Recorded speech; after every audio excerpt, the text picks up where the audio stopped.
इस्पात उद्योग के बाद में अब हम बात करते हैं सूती वस्त्र उद्योग की।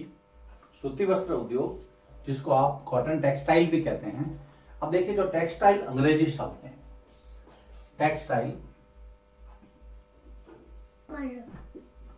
टेक्सटाइल जो है वो इंग्लिश वर्ड है, अंग्रेजी शब्द है। ये लैटिन भाषा के टेक्सियर से बना है।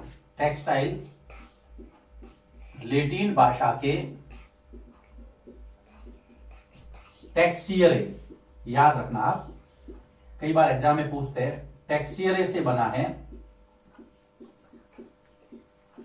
जिसका अर्थ होता है बुनना, वीविंग, जिसका अर्थ है बुनना, कपड़ा बुनना, ये है। तो ये तो उसकी शब्द उत्पत्ति हो गई। लैटिन भाषा के टेक्सियरे से टेक्सटाइल शब्द बना है, जिसका मतलब है बुनना। अब देखिए, सूती वस्त्र उद्योग के लिए या कपड़ा उद्योग जो भी है, उसके लिए कच्चा माल जो है वो रेशे है, जिसको आप फाइबर कहते हैं। कच्चा माल, रेशे। अब रेशे दो प्रकार के हैं यहां पर, फाइबर जिसको आप बोलते हैं। एक है प्राकृतिक रेशे, जो हमें प्रकृति से मिलते हैं, बिल्कुल सिंपल है, प्राकृतिक रेशे। दूसरा है मानव निर्मित या कृत्रिम। प्राकृतिक रेशे जो प्रकृति से मिलते हैं, उसके अंदर देखो आप, कपास पता ही है, ऊन जानवरों से हमें प्राप्त होती है, फिर सिल्क, रेशम जिसको आप बोलते हैं, सिल्क, रेशम के बाद में पटसन, जूट, लिनन, पटसन, जूट, लिनन। एग्जाम में आता है कई बार, प्राकृतिक रेशों का उदाहरण दीजिए। कुछ होते हैं मानव निर्मित या कृत्रिम, मैं यहां पर लिख देता हूं, मानव निर्मित रेशे, जिसके अंदर जो मानव ने बनाए हैं रासायनिक प्रक्रिया से, उससे भी कपड़ा बनता है।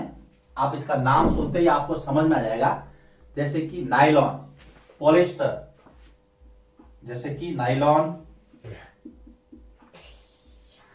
फिर आपके पॉलिस्टर, एक्रेलिक, रेयॉन, एक्रेलिक के बाद में रेयॉन, ये सारे, ये है कृत्रिम या मानव निर्मित, जो कि मानव ने बनाए। अगर हम भारत के अंदर इसकी बात करें तो भारत का कपड़ा शुरू से बहुत प्रसिद्ध रहा है। शुरू से उसकी जो प्रसिद्धि है वो विदेशों में, भारत में तो ठीक, विदेशों में वो अपनी बारीक बुनाई के लिए हाथ से बनाया तो बहुत अच्छा कपड़ा होता था वो, है ना। उसकी जो क्वालिटी है, चमकीला कलर था उसका, आपने हिस्ट्री में पढ़ा है, हिस्ट्री वाले चैप्टर में, बुनकर लोहा बनाने वाले और फैक्ट्री मालिक में। कुछ कपड़ों की किस्में, जैसे कि ढाका की मलमल। ढाका की मलमल आपको पता ही है, ढाका अभी बांग्लादेश की राजधानी है। छींट, मसूलीपट्टनम, छींट का कपड़ा, मसूली, ये भी हिस्ट्री में आपने पढ़ रखा है, आपको एक तरह से रिवीजन ही हो रहा है। मसूलीपट्टनम आंध्र प्रदेश। उसके अलावा कालीकट में कैलिको, कैलिको कपड़ा, कालीकट केरल, कैलिको जो है वो है कालीकट। उसके बाद में जो सुनहरी जरी का काम होता है कपड़ों पर, जरी के अंदर वडोदरा, सूरत, बुरहानपुर, ये केंद्र है। सूरत, वडोदरा, बुरहानपुर। हम पढ़ रहे सूती वस्त्र उद्योग, पहले शब्द उत्पत्ति पढ़ी, उसके बाद में रेशे, रेशे दोनों प्रकार के, प्राकृतिक और कृत्रिम, और उसके बाद में विभिन्न प्रकार की किस्में कपड़ों की, उसके प्रसिद्ध स्थान। अगर भारत में पहली सूती वस्त्र मिल की स्थापना की बात करें तो सफल, भारत में पहली सफल सूती वस्त्र मिल, आपको मैंने हिस्ट्री में भी बताया था, वापिस बता रहा हूं, 1854, 1854 बंबई के अंदर, याद रखना, 1854 में बंबई में, 1854 बंबई में स्थापित हुई। स्थापित करने वाले हिस्ट्री में मैंने आपको नाम बताया था, काबस डाबर नानाभाई। यहाँ पर वापस लिखने की जरूरत नहीं मुझे, आपने उसमें पढ़ रखा है हिस्ट्री वाला जो चैप्टर था। इसके पहले 1818 में कलकत्ता के फोर्ट ग्लेस्टर में, याद रखना, इसके पहले 1818 कलकत्ता के फोर्ट ग्लेस्टर में स्थापित हुई थी, लेकिन वो असफल थी, वो सफल नहीं हो पाई।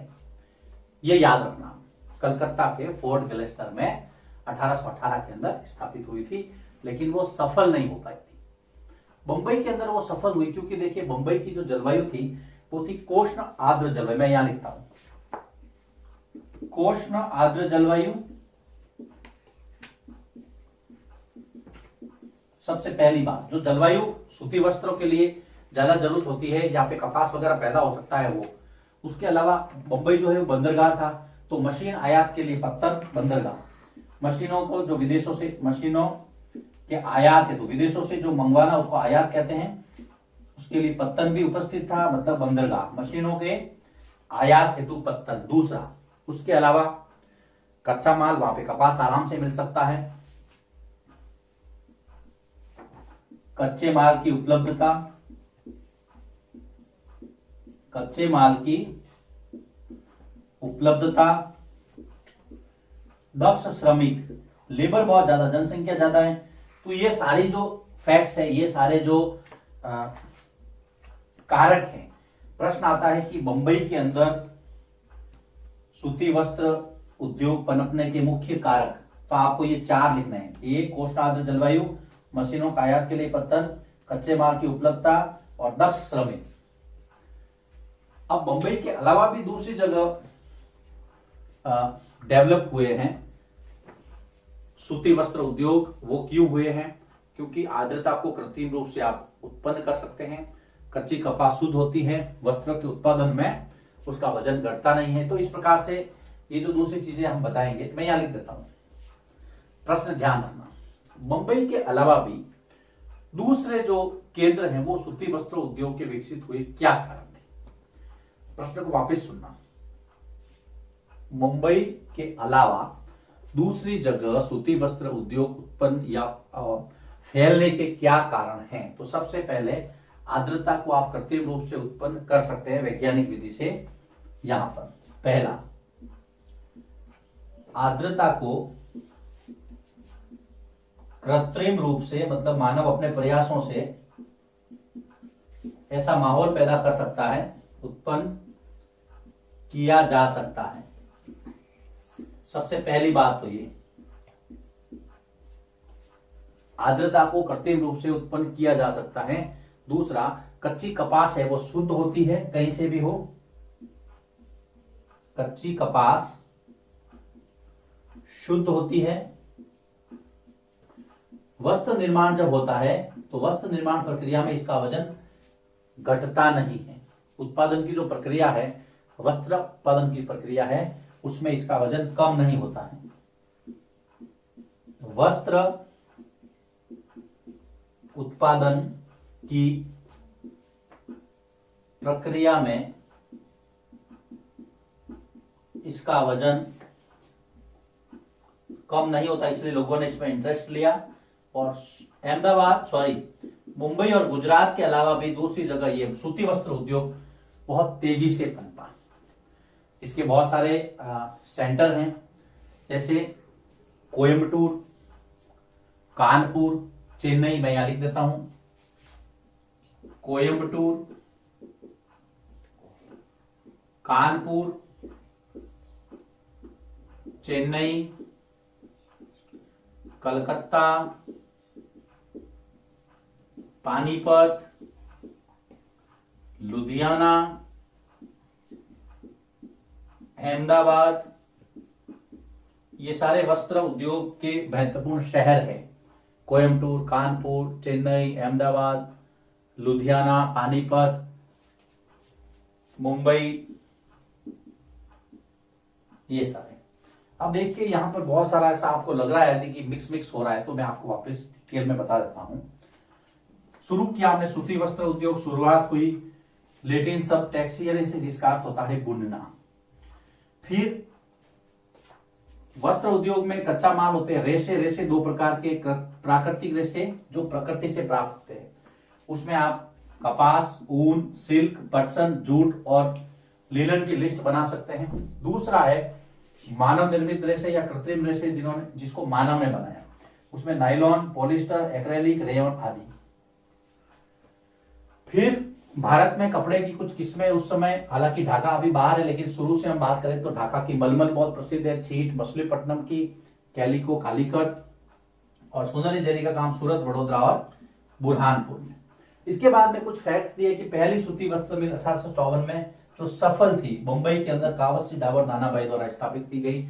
इसके पहले कलकत्ता के फोर्ट ग्लेस्टर में स्थापित हुई थी, लेकिन वो असफल थी। फिर उसके बाद में यह कि मुंबई ऐसे डेवलप क्यों हुआ वस्त्र उद्योग में, तो 1, 2, 3, 4 बिंदु मैंने आपको बताए थे, इसको लिखना है। जलवायु है, मशीन के लिए बर्तन बंदरगाह है, कच्चे माल की उपलब्धता है, दक्ष श्रमिक है, मतलब मजदूर ज्यादा मिल जाते हैं, जनसंख्या ज्यादा है, लेबर का कोई इशू नहीं है। उसके बाद में यह है कि गुजरात और महाराष्ट्र के अलावा भी जो ये डेवलप हुआ उसके 3 कारक बताए थे, इसको आपको लिस्ट आउट करना है। फिर ये कुछ वस्त्र उद्योग के प्रमुख केंद्र हैं, सूची इनकी बनानी है। ये है सूती वस्त्र उद्योग की शुरुआत। अब हम पढ़ेंगे 2 महत्वपूर्ण सूती वस्त्र उद्योग, एक भारत में अहमदाबाद और एक जापान के अंदर ओसाका। देखिए इसको, फिर हम आगे बढ़ते हैं। अब सूती वस्त्र उद्योग में हम भारत में एक महत्वपूर्ण केंद्र अहमदाबाद की बात करेंगे।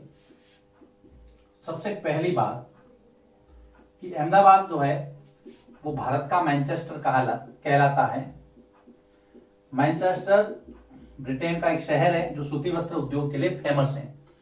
भारत में भी उसकी यही मतलब अहमदाबाद का वही महत्व है। अहमदाबाद गुजरात में स्थित है, साबरमती तट पर, याद रखना साबरमती नदी तट पर।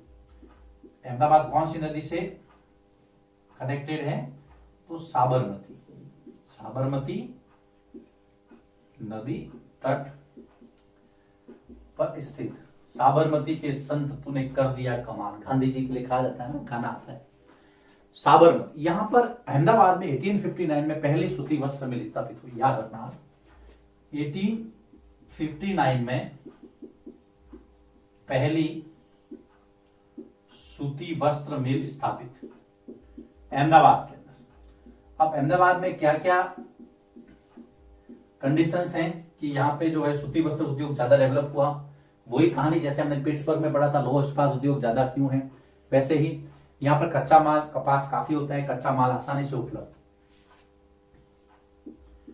तो कपास, कच्चा माल आसानी से उपलब्ध, सबसे पहली विशेषता, कच्चा माल आसानी से उपलब्ध हो जाता है। और नदी साबरमती है तो आपको पता है पानी जल्दी से मिल जाता है, कोई दिक्कत नहीं पानी की। कताई और बुनाई के लिए आदर्श जलवायु, कताई व बुनाई हेतु आदर्श जलवायु अर्थात अच्छी जलवायु यहां पर मिल रही है। कताई व बुनाई के लिए अच्छी जलवायु यहां पर मिलती है अहमदाबाद में। इसके अलावा समतल और सपाट भूमि है। समतल व सपाट भूमि जो कारखाने स्थापित हो सकते हैं आराम से। सपाट भूमि जो कारखाने या मिल है, मैं यहां पर लिखूंगा मिलों के लिए उपयुक्त। मिल वही कारखाने, कपास की मिलें, कपड़े की मिलें लगती हैं, उसके लिए ये हम पढ़ रहे हैं। अहमदाबाद क्यों डेवलप हुआ, इसकी ये विशेषता, इसलिए यहां पर लेबर आसानी से मिल जाती है, जनसंख्या ज्यादा है तो कुशल और अकुशल श्रमिक आसानी से मिल जाते हैं। श्रम आसानी से मिल जाता है, कुशल व अकुशल श्रमिक आसानी से उपलब्ध। आगे चलते हैं कि अहमदाबाद में ये डेवलप क्यों हुआ। भारत का मैनचेस्टर, सड़कों और रेलों का जाल है, सड़कों और रेलों की कोई दिक्कत नहीं है, सड़कों व रेलों का जाल। और इसके अलावा बहुत बड़ा बाजार उपलब्ध है। कनेक्टिविटी भी खूब है, भारत के हर कोने से अहमदाबाद है ना रेल और हवाई जहाज से जुड़ा हुआ है। कनेक्टिविटी खूब है, सड़कें भी हैं, रेल भी है, हवाई यात्राएं भी हैं, खूब है, तो कोई दिक्कत नहीं है, और बाजार भी उपलब्ध है। तो सीधा सीधा प्रश्न आता है, अहमदाबाद क्यों डेवलप हुआ कपड़ा नगरी के रूप में? तो ये तो इसका फैक्ट है। 1859 में पहली सूती वस्त्र मिल स्थापित हुई। कच्चा माल आसानी से उपलब्ध होता है कताई बुनाई के लिए। आदर्श जलवायु, समतल और सपाट भूमि जिससे मिलें स्थापित हो सके। श्रमिक अच्छे मिल जाते हैं, कुशल और अकुशल, और सड़कें और रेलों का जाल, और बाजार भी आसानी से उपलब्ध है। ये आपको लिखना है। इसके बाद में हम विश्व में बात करते हैं तो जापान चलते हैं। एशिया का एक और राष्ट्र जापान, ओसाका, जिसको हम कहते हैं जापान का मैनचेस्टर। याद रखना, मैनचेस्टर या मैनचेस्टर कोई बात नहीं, जापान का मैनचेस्टर या जापान का मैनचेस्टर, ओसाका, याद रखना।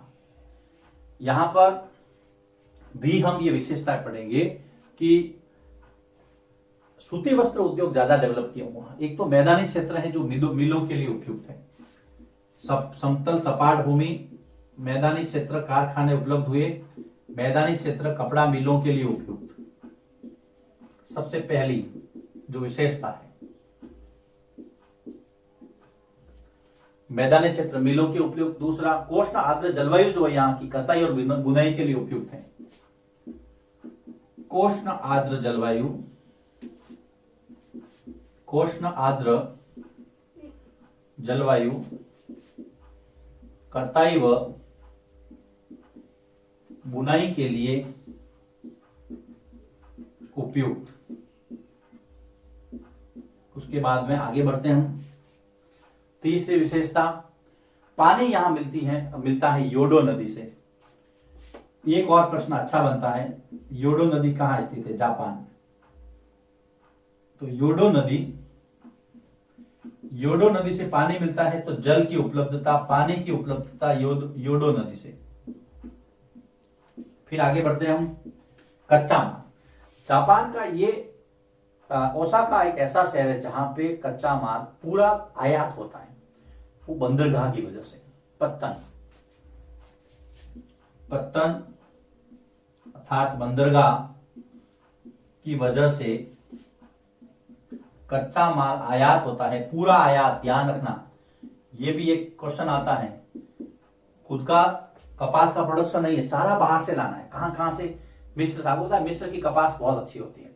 मिस्र है, भारत है, चीन, यूएसए से आयात होता है। आयात मतलब विदेशों से सामान मंगवाना। मिस्र, भारत, चीन, यूएसए मतलब संयुक्त राज्य अमेरिका, यहां से कपास मंगवाते हैं ये लोग। अब यहां पर ये तो विशेषता है, लेकिन जापान आपको पता है टेक्नोलॉजी में बहुत आगे है। तो दूसरे जो इंडस्ट्रीज है उसने इसकी जगह ले ली है, जैसे लोहा इस्पात है, मशीनरी है। दूसरे अन्य उद्योग, लोहा इस्पात, मशीनरी, फिर जहाजरानी मतलब पानी के जहाज, सीमेंट उद्योग, ये वो उद्योग है जिन्होंने अब इसकी जगह ले ली। दूसरे जो है ज्यादा डेवलप हो गए। ऑटोमोबाइल्स, कारें वगैरह ना, ऑटोमोबाइल, विद्युत उपकरण के मीटर वगैरह होते हैं। ऑटोमोबाइल, फिर आपके विद्युत उपकरण, बिजली के जितने भी उपकरण हैं, ये दूसरे उद्योग यहां पे डेवलप हो गए। देखिए वापस देखिए, अहमदाबाद को मैंने बता दिया आपको, भारत का मैनचेस्टर। ओसाका जापान का मैनचेस्टर। मैदानी क्षेत्र की मिलों के लिए उपयुक्त जगह। यहाँ पे पहली विशेषता कोष्ण आर्द्र जलवायु, योडो नदी से पानी मिलता है, पत्तन की वजह से कपास आयात होता है मिस्र, भारत, चीन, यूएसए जैसे देशों से। लेकिन यहाँ पर जो दूसरे उद्योग विकसित हो गए हैं, लोहा इस्पात, मशीनरी, जहाजरानी, सीमेंट, ये आपको लिस्ट बनानी है। इस तरह से ये सूती वस्त्र उद्योग का टॉपिक पूरा होता है और इसके साथ में ये चैप्टर भी समाप्त होता है। ज्योग्राफी का 5वां अध्याय उद्योग यहां पर पूरा होता है। काफी वीडियो बने इसके, चैप्टर लंबा है लेकिन आसान है। सारे वीडियोस आप ध्यान से देखिए, नोट्स बनाइए, इसके साथ वर्कशीट सॉल्व कीजिए। फिर भी यदि कोई समस्या आती है आपको, आप मुझे कॉल कर सकते हैं व्हाट्सएप या मैसेंजर पे, टेलीग्राम पे मैसेज कर सकते हैं।